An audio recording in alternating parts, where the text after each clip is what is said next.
Hello and welcome to livealittlehigher.com.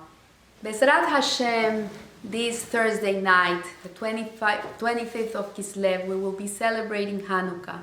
Chanukah, the holiday of light, the holiday of miracles, in which we transform darkness into light.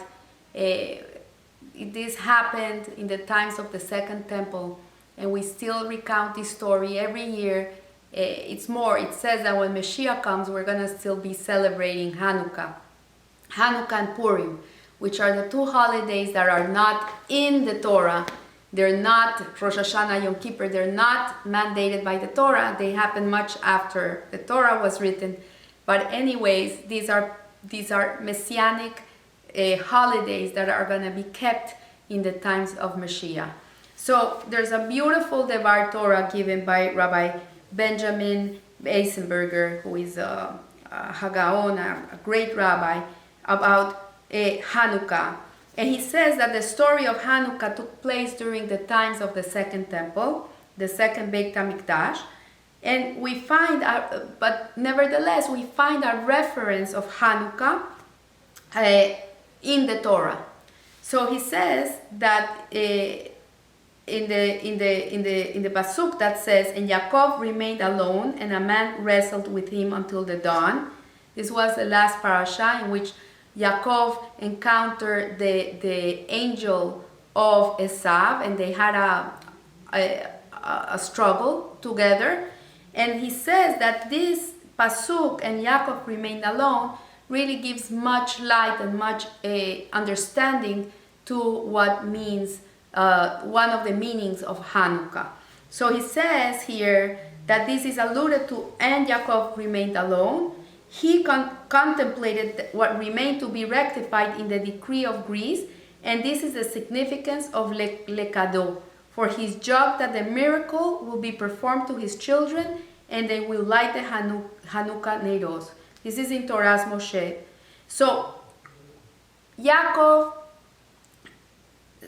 when he was going to the land of Israel, he realized that he had left some jugs of oil behind, and he returned in the middle of the night. He crossed the Jordan to go and get these jugs, and this is when he encountered this man who was the angel it was an angel of God, but he was the angel that protected Esav, the brother of Yaakov, and they had a struggle.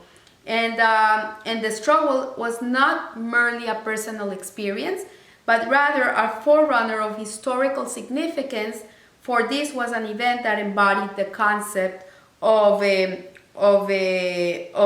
Yaakov being alone, standing alone. So we see here that after this struggle, Yaakov came out victorious. He won the battle. Nevertheless, the angel, he injured him in his sciatica. That's why Jewish people don't eat any part of the meat that comes from this nerve, the sciatica, because of what happened between the angel and Yaakov. And we know that these jugs that were so precious for Yaakov were actually the jugs that was in the Beit HaMikdash at the time in which the Greeks came to contaminate the temple, and the jug that was saved, that was sealed by the Kohen Gadol, that was not touched, that was untouched, and with this oil they were able to light the menorah. And the miracle was that the lights shine for 8 days with this amount of oil till they were able to produce new oil.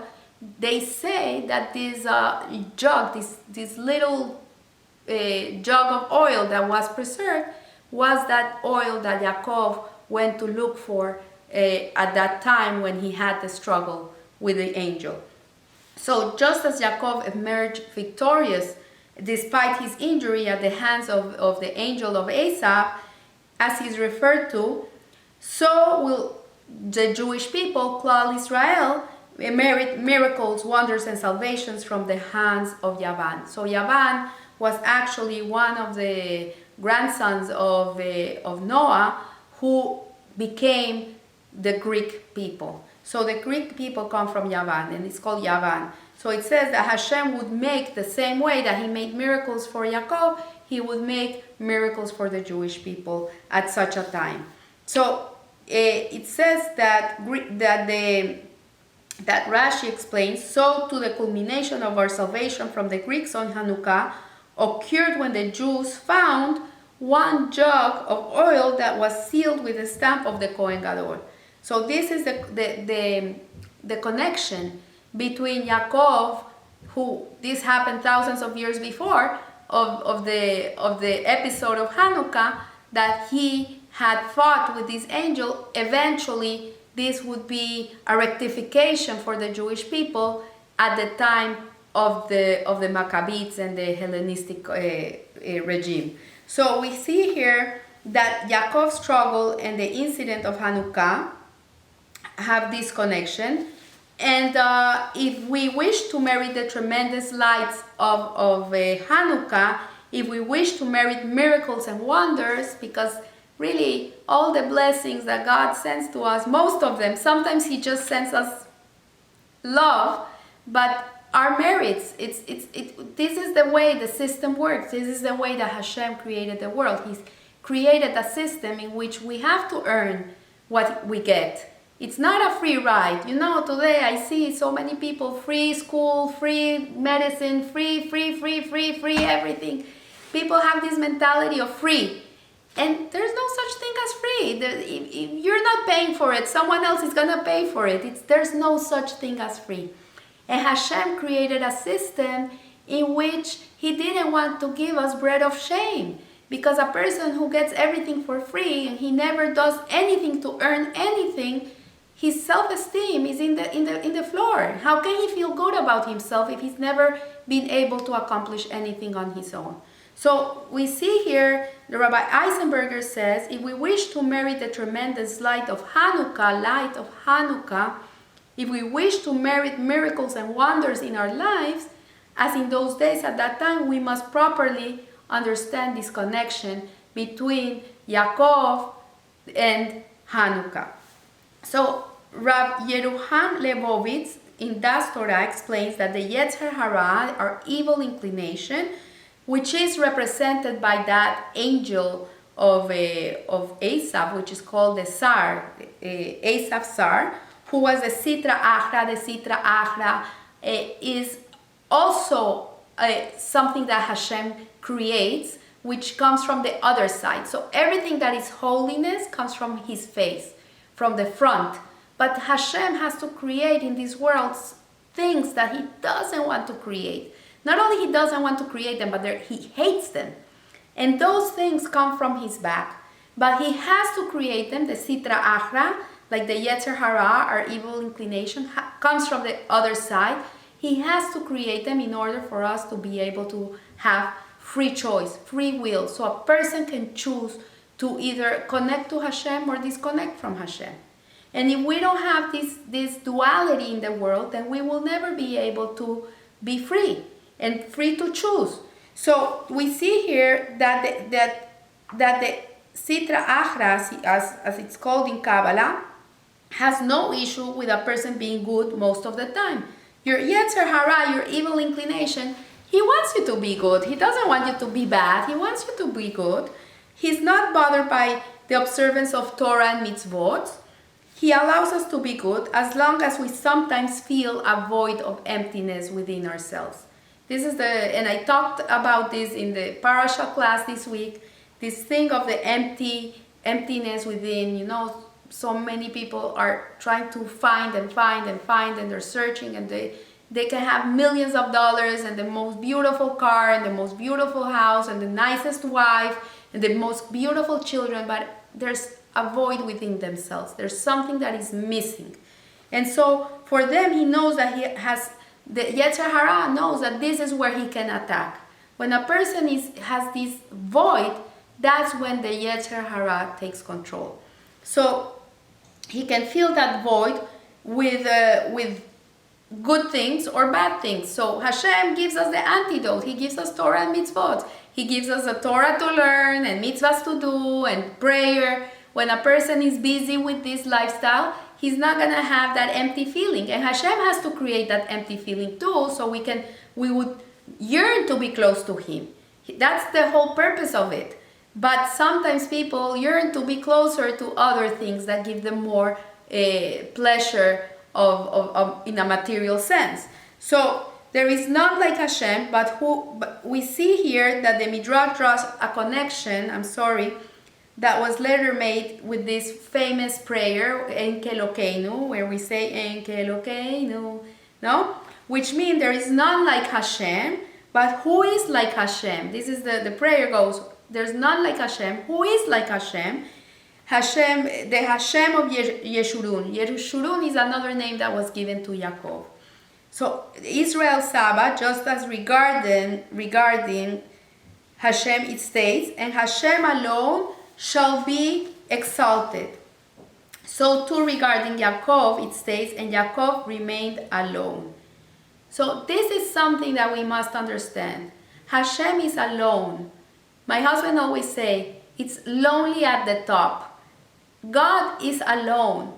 And in a certain way, Yaakov stood alone. And we're going to understand what this means. So Yeshayahu tells us that at the end of time there will be no confusion as to the fact that there is only one God. Like today, many people, they believe there's a higher being, there's forces of the universe, whatever you believe. But most people believe there's a God. There's someone bigger than us. There's something that is higher than us that we cannot really come to comprehend, and that he created a world. But people don't understand the unity of God, and that Hashem is really everything. Everything is God. There's no such thing as there's a God of good and a God of evil. That in Jewish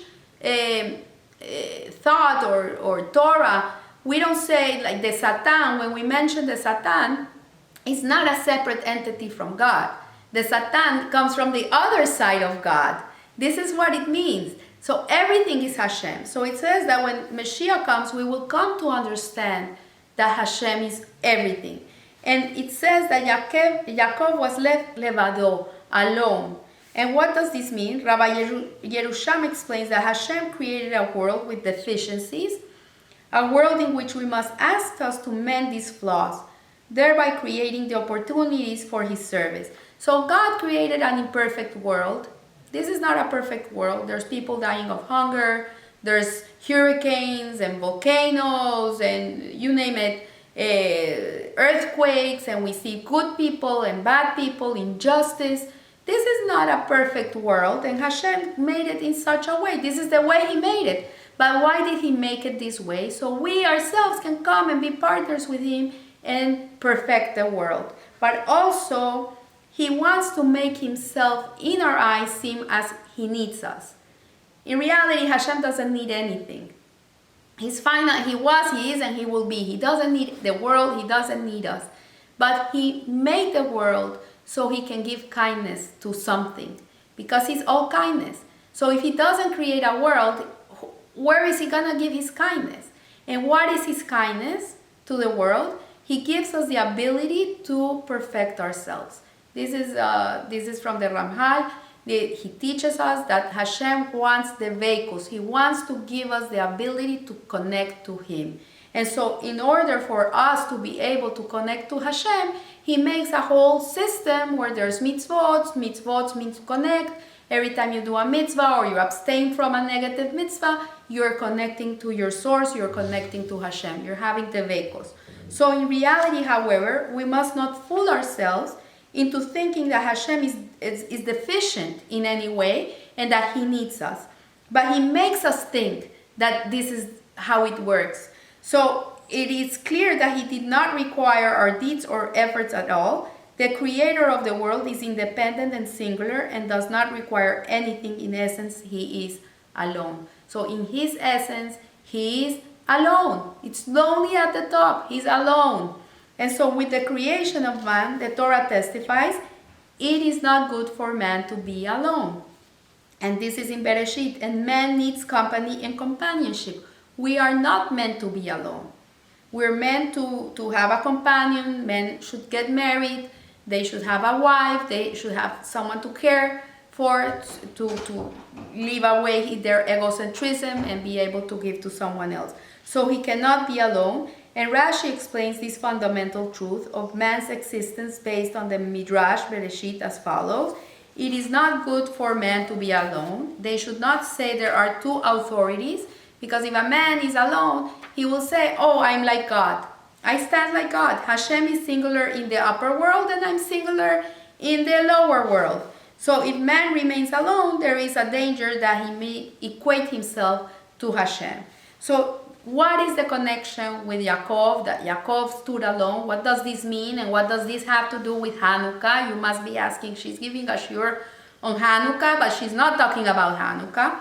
So Yaakov's connection to Hashem was so strong that he did not need anything. When he encountered his brother and he brought gifts for him, and Esav gave gifts to Yaakov, Esav said to him, I have a lot. So this is the mentality of a person that says, yes, I have so much, but I can always have something more. But Yaakov said to his brother, I have everything.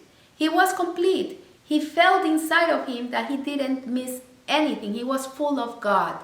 This was it meant. He was full of Hashem, and he had no deficiencies that require feeling or satisfying. His service of God and his connection to God, his devekos, his cleaving to God, was so great that he lacked nothing in this world, and Yaakov was the exception. So who had overcome the human limitations and frailties that prevent one from attaining fulfillment as a single individual, Yaakov was alone. He had attained that fullness that we all have, that void within ourselves that we're trying to fill with something. Yaakov had acquired the fullness because he was completely attached to Hashem. And he rose to a level where he was a reflection of God, so to speak. He too was levado. So the connection with Hanukkah is that Klal Israel are also described as alone. We're not a people that stand with everybody else. We stand on the other side. Abraham Avinu, he was on the other side of the river. The Yehudi, it means he's on the other side of the Ibrit. He's on the other side of the river. We don't merge with the world. This is what it means with the Jew. The Jew is alone. Alone. And the sad part is that so many Jewish people don't get this. They don't understand. They want to merge with everybody else. They want to be like everybody else. They don't want to stand out from other people. They don't want other people to say, oh, that's a Jew. So they dress like the rest of the world, they act like the rest of the world, they eat like the rest of the world. But in our essence, this is not a Jew. And we have to internalize this concept, and we have to understand that we are not meant to be like everybody else. It doesn't mean we're better, it doesn't mean they're worse, it doesn't mean they're better, it doesn't mean we're worse. It means that we are a separate entity, we're something separate from the rest of the world. We have a mission, we have a purpose. We are Hashem's chosen people, not because He chose us because we're better than everybody else. He chose us to be the representation of God in this world. That's why we were given the Torah. That's why we have to keep 613 mitzvot. This is why we stand separate from the rest of the world.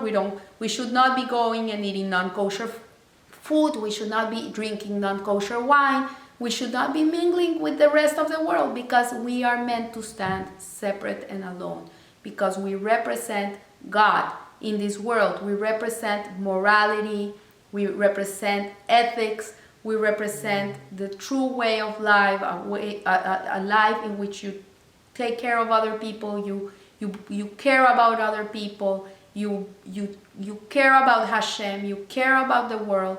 And this is a light unto the nations. That's our job. And the world keeps reminding us this. It keeps reminding us. And so we have all this since who knows when. And in Hanukkah is the same story. They wanted to annihilate this part of us. They wanted us to assimilate to them. They were fine with you being a Jew, but they didn't want you to stand separate from them. You wanted to be just like them. And so we see here that the Greeks cannot tolerate this idea. They cannot tolerate that a Jew is separate from the rest of the world. And the Greeks had wisdom amongst themselves. They were very intelligent people. They were learned, they were cultured. But at the end of the day, they wanted the Jews to keep the Torah just as they kept every other information that came into their heads. They didn't want the Jew to have that supra-rational connection to Hashem, where he understands that he is here in this world with a purpose, with meaning, to bring the world to the ultimate redemption. And at the end of the day, this is what the connection with Yaakov and that jug of oil and Chanukah comes to be. Because at the end of the day, when Chanukah came and the miracle happened with that oil burning for 8 days, that should have only burned for 1 day. And that was the miracle. This is what we celebrate. We celebrate that miracle. And when you sit on Thursday night to look at your menorah, to look at your light, at your lighting, you're adding every day an extra light until the 8th night, your whole menorah should be full of lights. The mitzvah of Hanukkah is not a festive meal like other holidays. We don't have a seudah in Hanukkah. Yes, we eat latkes and we eat sufganiyot and we invite people over, but the true mitzvah of Hanukkah, and I imagine many people are going to be alone this Hanukkah, it is to sit for half an hour and look at the light. Look at the light. Look at the oil burning the flame, and look at the light. Because this light really is a piece of that light that Hashem created on the first day of creation, and he put it away for the times of Mashiach. And when we look at that light, we realign our vision of why we are here. What's our purpose in this world? Why we are in this world. And that we should always remember that as Jewish people, we all have the same responsibility towards the whole world. It's our job. And maybe the world is screaming at us, no, be like us, come be like us. But in reality, remember this. Look at that light. Remember why you're here. And that light should go within yourself and give you the power and the strength to continue being a levado. Like Yaakov, stand by yourself, you're a Jew. And be proud, be a proud Jew.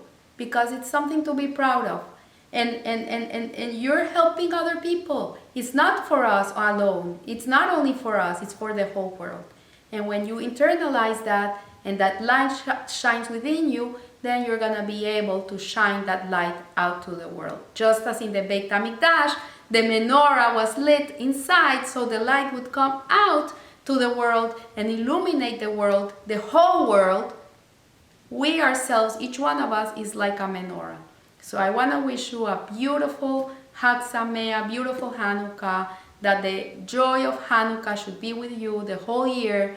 And remember, live a little higher. Thank you.